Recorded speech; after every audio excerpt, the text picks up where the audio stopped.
Assalamualaikum warahmatullahi wabarakatuh. Berjumpa lagi dengan saya pada mata pelajaran Matematika Wajib kelas 12. Kali ini kita akan membahas tentang ukuran penyebaran data.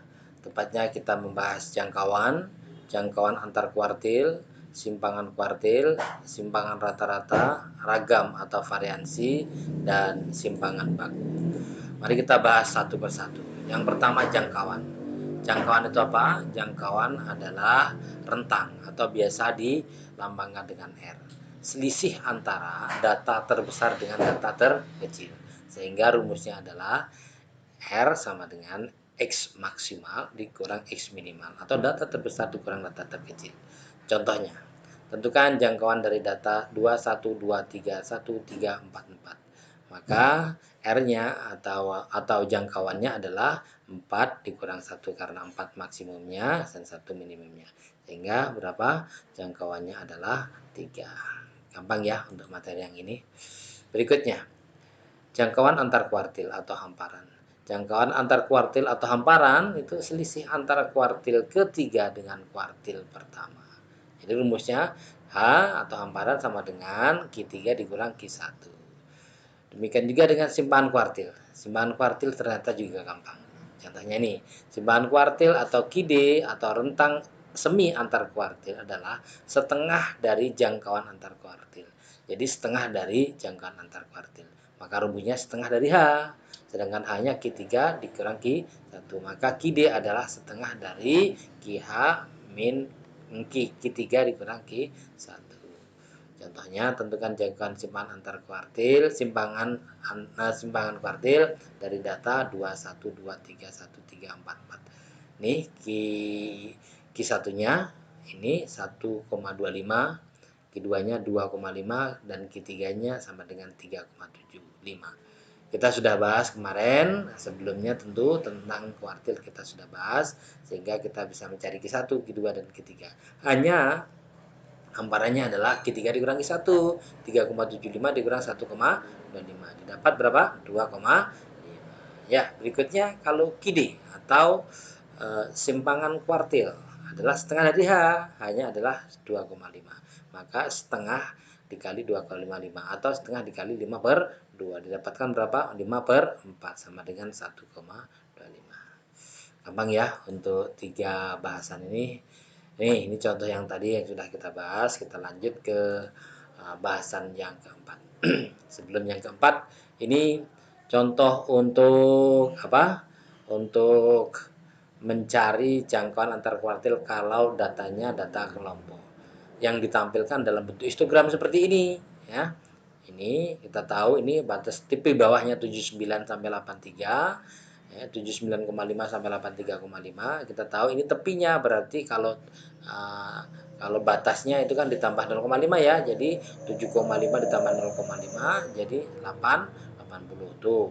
Kalau dirubah menjadi tabel distribusi frekuensi 80 sampai 83. Ini ya, sampai 83 karena ini yang tepi kanannya kan itu digeser ke kanan setengah. Yang tepi kiri dari interval setelahnya itu dikurang ke kiri. Jadi adalah 80 sampai 83. Dan seterusnya dibuat seperti ini baru kita cari dengan cara yang dengan rumus di atas tadi. Silahkan dicoba ya, kalau sudah dalam bentuk seperti ini insya Allah tidak ada masalah. Berikutnya kita ke materi simpangan rata-rata ya. Simpangan rata-rata ini adalah disingkat atau biasa divariabelkan atau biasa disimbolkan dengan SR. Adalah jumlah harga mutlak selisih setiap nilai dari XI dengan rata-ratanya. Ya. Selisih dari setiap nilai XI dengan nilai rata-ratanya. Nih, lebih jelasnya dirumuskan seperti ini. SR sama dengan data pertama sampai data N dikalikan dengan XI ya. XI jumlah dari data pertama sampai data ke N untuk rumus XI min X bar. XI min X bar. Atau kalau ada frekuensinya nanti dikalikan dengan frekuensinya. Contoh, tentukan simpangan rata-rata dari 2, 1, 3, 3, 1, 4, 4, 6. Maka dijawab pertamanya adalah bagaimana kita mencari rata-rata. Jadi rata-ratanya adalah sigma X. Sigma X 1 tambah 2 dan seterusnya ini dibagi N. 24 dibagi 8 sama dengan 3. Ini apanya? Ini rata-ratanya. Nah, kemudian untuk mencari simpangan rata-ratanya, selisihnya 2 dikurang 3, 3 adalah rata-ratanya, 2 adalah nilainya itu, 2 dikurang 3. Kemudian 1 dikurang 3 di sini, 3 dikurang 3 sampai pada 6 dikurang 3. Ini didapatkan ini ya. Kalau diuraikan semuanya ini jadi dapat 1, 2 selisihnya ya. Karena dia harga mutlak, ini yang min itu juga menjadi plus ya, sehingga semuanya positif. Dijumlahkan 10 ya, 1 tambah 2 tambah 2 tambah 1 tambah 1 tambah 3 10 dibagi 8 1,25. Ini simpangan rata-rata untuk data tunggal. Bagaimana untuk data kelompok? Untuk data kelompok sama saja pada prinsipnya, hanya pada data kelompok untuk mencari simpangan rata-rata ini dikalikan juga dengan frekuensinya ya. Lebih jelasnya mari kita lihat di contoh ini. Contoh, perhatikan data berikut.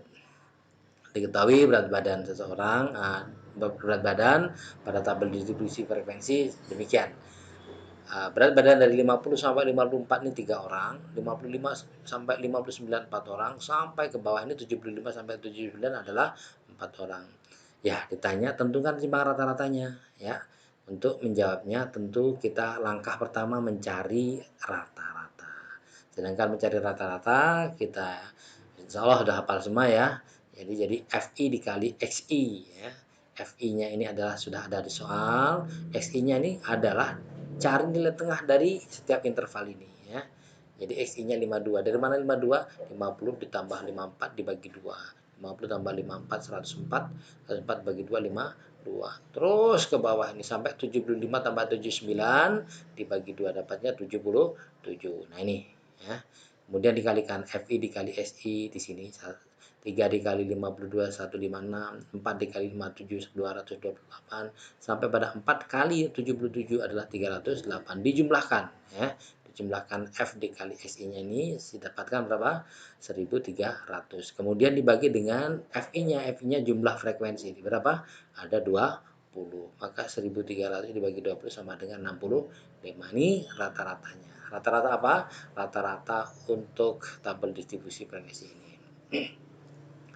Berikutnya kita cari adalah selisih antara XI dengan rata-ratanya. XI-nya di sini 52, di sini 65. Berarti berapa selisihnya? 13. Walaupun kalau dikurangkan min karena di sini harga mutlak, maka dia tidak ada harga mutlak, semuanya positif ini. 52 dengan 56 selisihnya 13, 57 dengan 65 selisihnya 8 sampai kepada 77 dengan 63 65 adalah selisihnya 12 ya. Setelah itu baru dikalikan FI dikali harga mutlak dari XI dikurang X bar. Ini FI. Jadi 3 dikali 13 39, 4 dikali 18 32 sampai pada 4 dikali 12 48. Setelah itu dijumlahkan semuanya. Berapa hasilnya? Dijumlahkan 152. Jadi SR atau simpangan rata-ratanya adalah 152 dibagi jumlah dari frekuensi 20, maka 72. Sehingga simpangan rata-ratanya adalah 7,6 kg. Gampang ya, walaupun dengan data kelompok. Berikutnya sekarang kita ke ragam.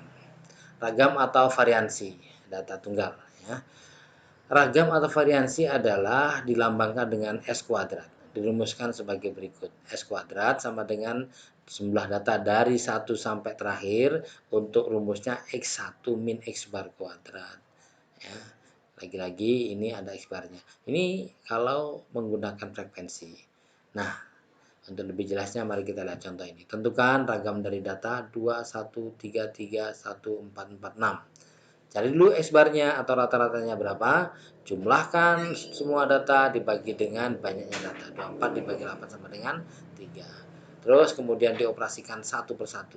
Kita tahu ini rata-ratanya 3. Jadi 2 dikurang 3 dikuadratkan. 1 dikurang 3 dikuadratkan. 3 dikurang 3 dikuadratkan sampai 6 dikurang 3 dikuadratkan. Didapatkanlah 1 kuadrat, 2 kuadrat, 0 kuadrat, 0 kuadrat sampai dengan 3 kuadrat. Didapatkan berapa? 20/8. Jadi S kuadratnya atau ragam atau variansinya adalah 20/8. Gampang ya untuk data tunggal. Oke, bagaimana untuk variansi untuk data kelompok? Sama saja, pada prinsipnya hanya pada rumus ini ada frekuensinya. Jadi dikalikan juga frekuensinya. Oke, lebih jelasnya kita lihat contoh berikut. Perhatikan data berikut. Tinggi ini ya. Tinggi ini dari 19 sampai ke 21 ini 9 orang. Terus ke bawah sampai dengan 28 sampai 30 ini 2 orang.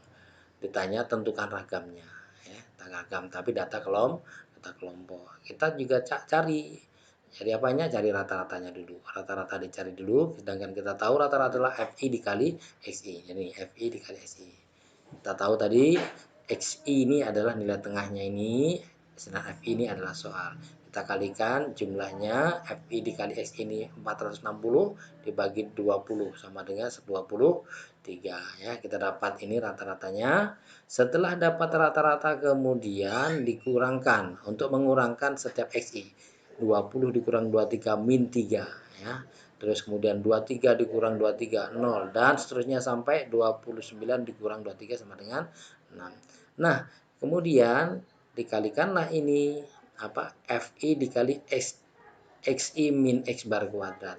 XI min X bar ini min 3 dikuadratkan 9. 9 kali 9 81. Kemudian ini 0 dikuadratkan juga 0. 0 kali 4 juga 0. Nah, semuanya sampai terakhir 6 dikuadratkan 36. 36 dikali 2 72. Kalau dijumlahkan ada 198.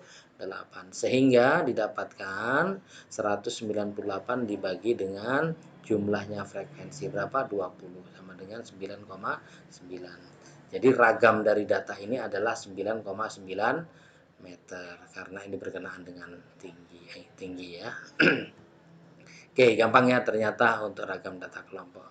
Oke, berikutnya kita menuju ke pembahasan yang terakhir yaitu simpangan baku. Simpangan baku juga ada dua, simpangan baku untuk data tunggal dan data kelompok. Simpangan baku atau S itu dia biasa juga disebut dengan deviasi standar ya. Rumusnya adalah S.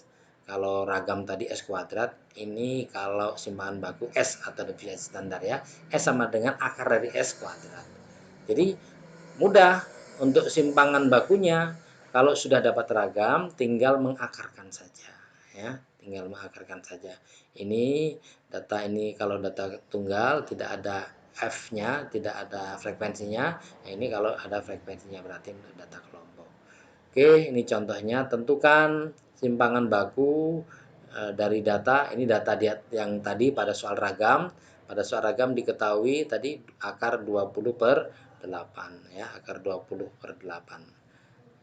Nah, ini S-nya ya. Kalau S-nya tadi ini tentu kalau S kuadrat kan 20/8. Kalau S-nya saja berarti akar 20/8. Kemudian berapa sih akar ini tertulis dua kali ya. S adalah akar dari 2,5 sama dengan 1,58. Jadi S-nya adalah 1,58. Oke, sekarang kalau data kelompok sama saja ya. Kalau data kelompok hanya ada frekuensinya ya, ada frekuensinya. Juga pembaginya juga harus semua frekuensi. Oke. Contoh soal tinggi badan tadi kita ketahui tadi ya. Kita ketahui tadi itu S kuadratnya tadi adalah S kuadratnya akar dari 198/20. Maka kalau S aja atau simpangan bakunya atau deviasi standar adalah akar dari 198 dibagi 20. Sama dengan berapa? 3,146. Oke, gampang ya ternyata. Ya, ini silahkan dicoba sendiri untuk supaya lebih jago di matematika. Kalau diberikan data seperti ini, perhatikan data berikut. Ya, ini berupa ini ada poligon frekuensi ya. Ini ada frekuensinya. Ini sini ada nilainya ini. Nah, tentukan simpangan baku dari data tersebut. Ya. Silahkan dicoba, saya yakin kita bisa karena sederhana sekali, hanya ketelitian dan semangat kita untuk belajar. mudah-mudahan berhasil. Sampai di sini semoga bermanfaat buat kita semuanya. Saya akhiri, assalamualaikum warahmatullahi wabarakatuh.